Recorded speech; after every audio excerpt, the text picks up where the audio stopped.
Friends, welcome to Ananya classes. So आज की इस वीडियो में हम NCERT class 7 geography chapter 5 water पढ़ने वाले हैं क्लास 7 का। सो क्या क्या टॉपिक्स हम कवर करने वाले हैं उन्हें देख लेते हैं जल्दी से।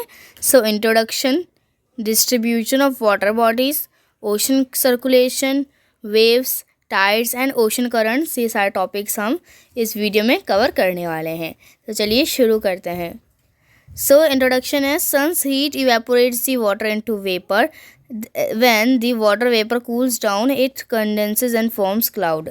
So क्या होता है कि जब सन की हीट से क्या है वाटर इवेपोरेट होता है। सो क्या है वो आसमान में मतलब जैसे वो वाटर वेपर कूल हो जाते हैं, ठंडे हो जाते हैं, डेंस हो जाते हैं, फिर वो भारी हो जाते हैं और वो क्लाउड्स को बनाते हैं। It may fall on land और sea in the form of rain, snow और स्लीट। अब वो ज़मीन पे कैसे गिर सकते हैं? वो बारिश की फॉर्म में भी, बर्फ़ की फॉर्म में भी, और स्लीट मतलब ओलों की फॉर्म में भी। आपने कई बार देखा होगा ना, ओले गिरते हैं तो उसकी फॉर्म में भी गिर सकते हैं। This is the water cycle. पहले यहाँ रिवर सी का इवेपोरेशन होता है बिकॉज ऑफ द सन, ठीक है ना, हर जगह से इवेपोरेशन होता है। फिर जो कंडेंसेशन, जब बादल ठंडे हो जाते हैं, ये लाइक दिस। सो फिर प्रेसिपिटेशन होता है, मतलब बारिश होती है क्या, या फिर बर्फ़ गिरती है, या फिर ओले गिरते हैं, फिर से कलेक्शन होता है, फिर यही प्रोसेस, यही साइकिल चलती रहती है। इसे हम वाटर साइकिल कहते हैं। It works like a cycle, एक साइकिल की तरह वर्क करती है, गोल गोल गोल गोल। Okay. Water continually changes its form and circulated between ocean and land. It is known as water cycle. अब जो वाटर है वो मतलब अपनी जो फॉर्म है उसको चेंज करता रहता है कंटिन्यूसली, और ओशन और लैंड के बीच में सर्कुलेट करता रहता है, घूमता रहता है, ठीक है ना। ओशन से लैंड पे, ओशन से लैंड पे, ओशन से लैंड पे, ऐसे ऐसे, जिससे हम क्या कहते हैं? Water cycle. अब मेजर सोर्सेज क्या हैं वाटर के? रिवर, पॉन्ड्स, ग्लेशियर्स, स्प्रिंग्स, ये सब क्या हैं? मेजर सोर्सेज हैं वाटर के। Salty water, ocean and sea. Ocean and sea का क्या होता है? सॉल्टी वाटर होता है ओशन एंड सी का। दी सेम वाटर में flow down in many places, और यही सेम वाटर क्या है बहुत जगहों पे फ्लो करता है। दीज आर स्प्रिंग्स, झरने, and these are glaciers, these are rivers, and these are small ponds.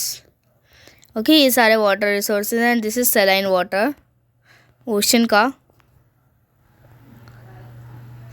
Ocean बहुत ज़्यादा लार्ज वाटर बॉडी होती है। So distribution of water bodies, अब हम देखेंगे वाटर बॉडीज़ का distribution. If the earth is covered with 3/4 amount of water, then why we face scarcity, ठीक है। अगर जो वाटर है अर्थ जो है 3/4 अमाउंट वाटर से कवर है, सो फिर हमें सैक्रिटी मतलब पानी की कमी क्यों फेस करनी पड़ती है?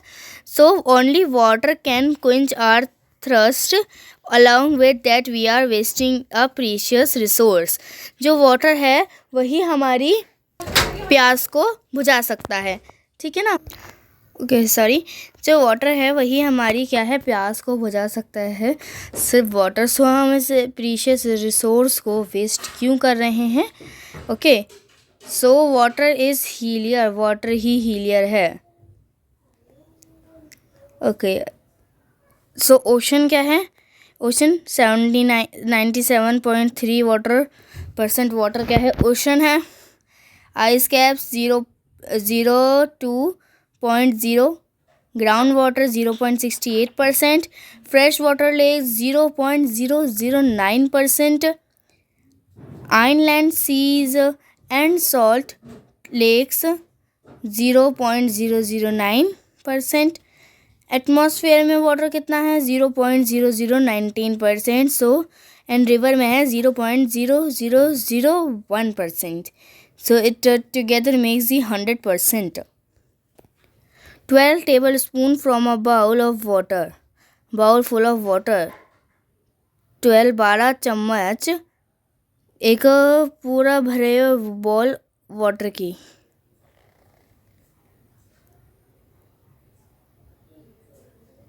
Okay, ocean circulation, next topic है हमारा ocean circulation. Walking bare foot in sand, cool breeze, sea smells the smell of water. The sea birds are amazing. Okay ये तो ऐसे ही है. As other claiming water, ocean water is never still. और जो water है, ocean water है, वो कभी भी मतलब प्लेन नहीं रहता, मतलब ऐसे सीधा नहीं रहता, वो हिलता रहता है, कभी भी स्टिल नहीं रहता. Major water bodies and in ocean, बहुत सारी वाटर बॉडीज ओशन में जाके एंड होती हैं. The movement that occur in ocean can be broadly categorized as waves, tides and ocean currents. जो मूवमेंट होती है ओशन के अंदर से ब्रॉडली कैटेगराइज किया जाता है, कैटेगराइज करा जा सकता है waves, tides and ocean currents में. These are made by air and rise and fall tides, ocean currents cold and warm, दो तरीके के होते हैं ना. सबसे पहले हम पढ़ेंगे वेव्स, जो कि एयर के द्वारा बनाई जाती हैं. So when the water rise high and fall alternately they are called waves. जो वाटर है, जो वो राइज करता है, हाई राइज करता है और गिरता है जब, तो उसे वेव्स कहा जाता है. ड्यूरिंग ए स्टॉर्म, यहाँ पे जब हवा चलती है बहुत तेज़ स्पीड से, तो हाई वेव्स बनती हैं, जो कि सुनामी भी, मतलब बहुत बड़ा डिस्ट्रक्शन भी कर सकती हैं, बहुत सारी तबाही भी कर सकती हैं. Huge tidal wave is called tsunami. और जो एक बहुत बड़ी टाइडल वेव होती है उसे क्या कहा जाता है? सुनामी. सो आप इसको नोट कर लीजिएगा, a huge tidal wave is called tsunami. 2004 tragedy, 2004 में एक सुनामी आई थी जो कि 1720 फीट लॉन्ग थी. ओके, एग्जाम्पल सुनामी 2024 की, बहुत बड़ा एरिया उसने डैमेज करा था. अंडमान एंड निकोबार, अंडमान का बहुत सारा एरिया उसमें ही बह गया था.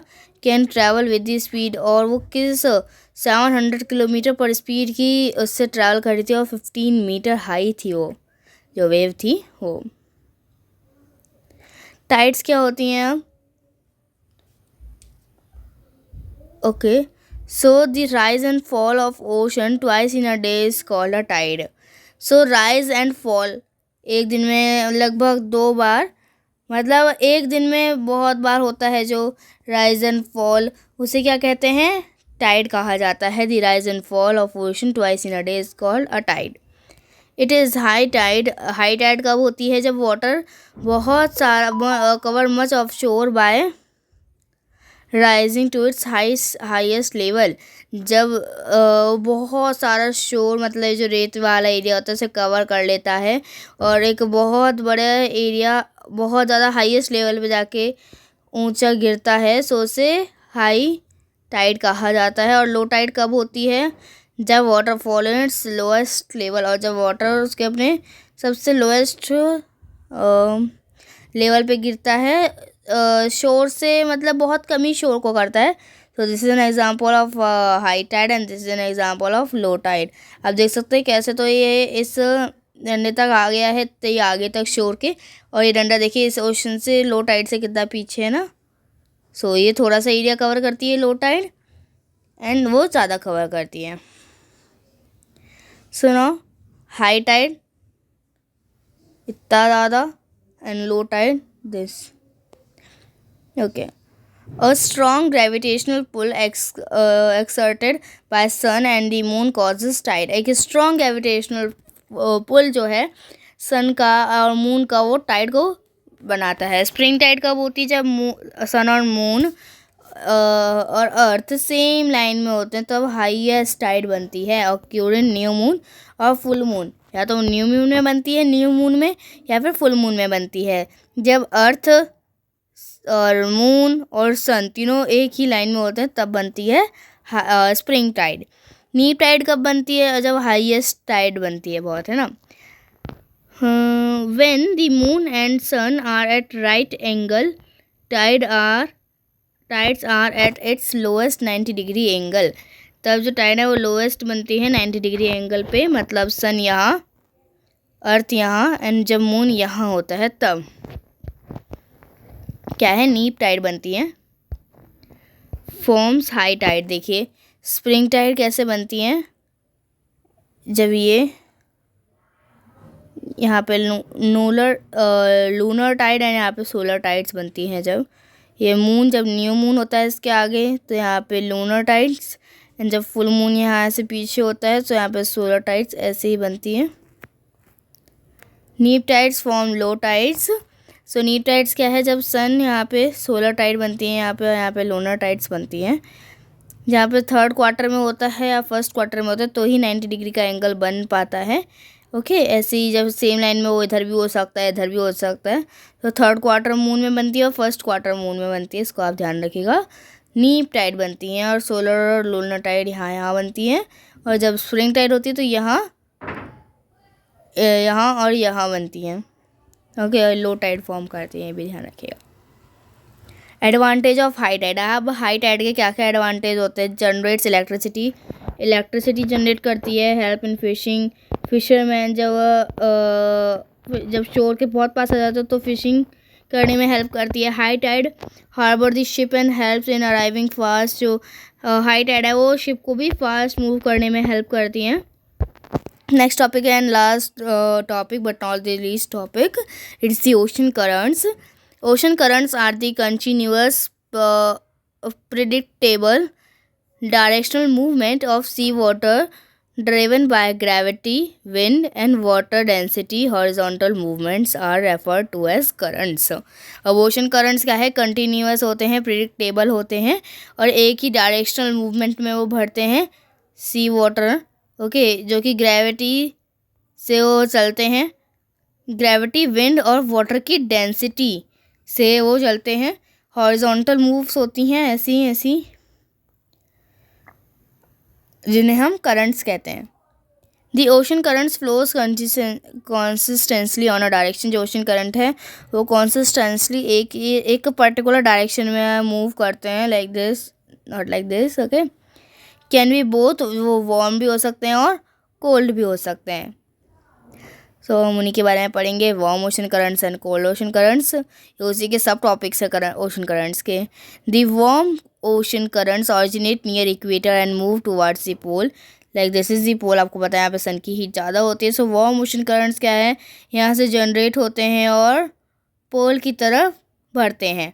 और कोल्ड करंट्स क्या है, वो वाटर पोलर और हायर लैटिट्यूड से करते हैं और ट्रॉपिकल और लोअर लैटिट्यूड्स तक जाते हैं. मतलब यहाँ पोल्स जहाँ पे सन की रेज नहीं पड़ती तो यहाँ पे ऑफकोर्सली ठंडी होती होंगी. सो मैं क्या है, जो गर्म है उन्हें मैं रेड कलर से शो करूँगी और जो हमारी ठंडी है उन्हें मैं ब्लू कलर से शो करूँगी. So these are warm currents जो कि इक्वेटर से फॉर्म होते हैं, and these are our low currents जो कि पोलर रीजन से या फिर पोल से जनरेट होते हैं. ओके, लैब्राडोर करंट, ये कुछ स्पेसिफिक नेम है. लैब्राडोर करंट, कूलर, ये आपको दिखाया गया है यहाँ पे, कूलर और वार्मर. ये गरम ओशन करंट का एग्जांपल है गल्फ स्ट्रीम, एंड कोल्डर का है लैब्राडोर करंट. ओके, ये एग्जांपल्स हैं. जो ब्लू कलर है ये आपको कोल्डर करंट को दिखा रहा है. ये येलो, रेड, ऑरेंज, ये सब कलर हैं, ये आपको वार्मर करंट के बारे में दिखा रहे हैं. एग्जांपल है Labrador ocean current, cold example है. एक गल्फ स्ट्रीम करंट एक वार्म एग्जांपल है. Areas with warm and cold currents also experience foggy weather. जहाँ पे कोल्ड या फिर वार्म करंट्स होते हैं वहाँ पे फॉगी वेदर भी रहता है, जो कि नेविगेशन के लिए मतलब बहुत डिफ़िकल्ट हो जाता है. Warm and cold meeting currents is suitable for fishing grounds as planktons produce in this situation. Okay, जब कोल्ड और वार्म करंट्स आपस में मिलते हैं सो वहाँ पे फिश फूड डाला जाता है ताकि फिशिंग वहाँ पे बहुत अच्छी होती है. प्लैंक्टन्स क्या एक फिश फूड है. Help in harbour the ship and fishing, ship के लिए और फिश के लिए, दोनों के लिए ये हेल्प करते हैं दोनों में. यहाँ पे आपको दिखा रहे हैं ocean currents. Okay, so these are, जो रेड कलर से शो है वो हमारे क्या है, जो रेड कलर से हैं वो हमारे वार्म करंट्स हैं और जो ब्लू कलर से हैं वो हमारे कोल्ड करंट्स हैं। ओके, ये पूरे वर्ल्ड के मैप में। ओके, मेजर ओशन करंट्स कौन कौन से हैं? North Atlantic, South Atlantic, North Pacific, South Pacific, the Indian Ocean. ये उसी ओशन में जो बहते हैं उनका है। North Atlantic current, South Atlantic, North Pacific, South Pacific and Indian Ocean. Fog, when the moist, ये फॉग की एक तरीके से डेफिनेशन है। When the moist warm air makes contact with the cooler surface air, water vapour condenses to create fog. So okay, तो हमारा ये वाला पूरा चैप्टर ख़त्म हो गया है। सो अब इसके क्वेश्चन आंसर एंड MCQs अगर हम अगली वीडियो में करेंगे। तब तक के लिए बाय बाय।